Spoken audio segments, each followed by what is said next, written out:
So growing up, I would have these reoccurring dreams. One specifically of me peeking through a peephole into a door. And then on the other side of this door, I saw this crazy eye just like looking right back at me. Just seeing that eye freaked me out. And I would wake up during the night and cry and cry and cry. I'd be able to go back to sleep.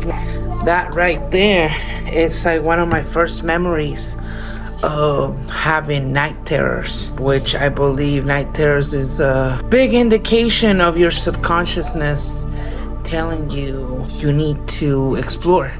Or at the very least, it's just shaking you, right? It's just like waking you up a little bit, and literally. Another dreams that were very interesting growing up was when my little brother, he didn't know how to walk at the time, and in my dream I saw him walking, but then I was right next to him and I could like jump and then jump a little higher and higher and higher until I actually got out of my house, and I was just floating above my house and seeing everything around me.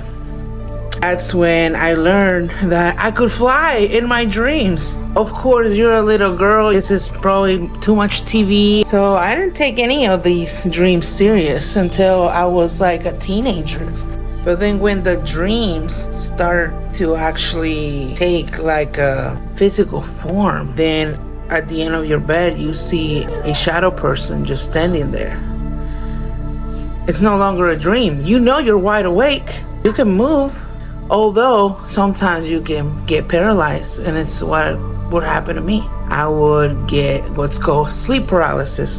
I had no idea this was anything that had to do with REM sleep. I had to do all that on my own, research all that. But at the time, all I saw was just this man that would just stand at the end of my bed wearing a top hat and what looked like a trench coat while holding like a suitcase or a rolled paper like a map or something. The moment I would like acknowledge it, I would just become paralyzed, and all I could do was just move my eyes side to side.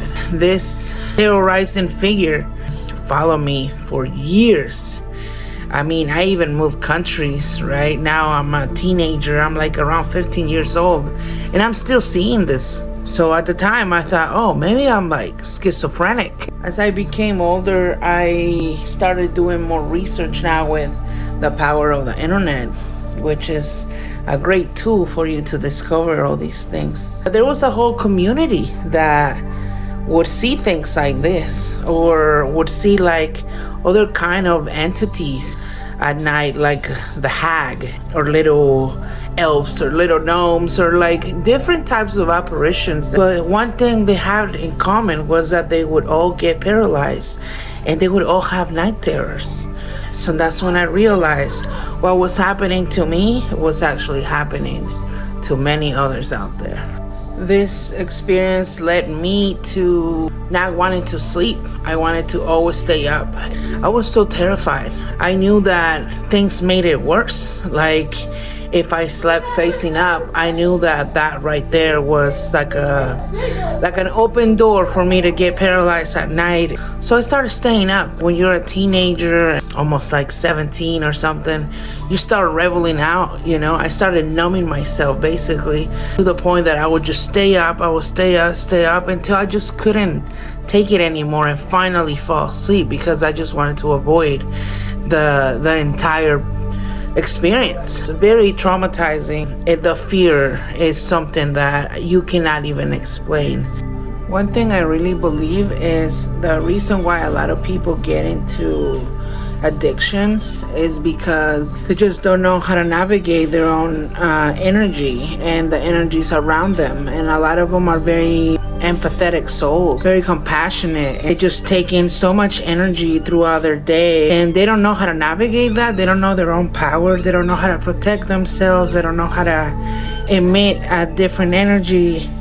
And instead, what do? We get into alcohol, we get into drugs to try and escape and find maybe another way of being in peace. Although that type of peace is only temporarily, and it only gets worse later, which later on they become shadows. And those shadows are not always so helpful, especially if you get lost within the shadow and never see the light again. A lot of us have been blessed to go through those shadows and come out on the other side. After a while, I realized that this man is just like I don't want to say like a conduit. It's just a deity, a personality, a shape, something that is meant to lead you on to doing this research, to create such a shock within you and your spirit that you just must find answers. I'm actually very grateful that this even happened. Otherwise, I would have never even started on this whole journey. This entity carries your own insecurities, your own fears, your own traumas, your own energy that you project throughout the day. It's all within that shadow. Later on, you become friends with that shadow after doing all the shadow work and doing all the spiritual work that is needed. So it's not something that we make up. It is actually a legit entity that visits you to get you out of your body into the spiritual realm. I have my most major downloads and periods of awareness at nighttime. Nighttime has become my time of peace, as well as my time of reflection and to be with myself and my spirit guides and all my guardian angels and everything. The dream world has actually become a very useful tool within my life to not only scan myself, but to scan others around me and to kind of predict, in a way, I guess, the events that are about to unfold. Now, I do have a theory. When I was a baby, I almost died. I don't know if I died or I almost died, but I have chronic asthma, and you can hear it when I talk. I breathe in through my mouth, especially when I speak, and it's something that I'm teaching myself on. Breathe in my nose and all that, but that's breath work, and that's for another video. But I think it's because I basically died and I came back. I saw another side of everything. It stayed within my being. It is something that I believe was like a major event that put me in that frequency.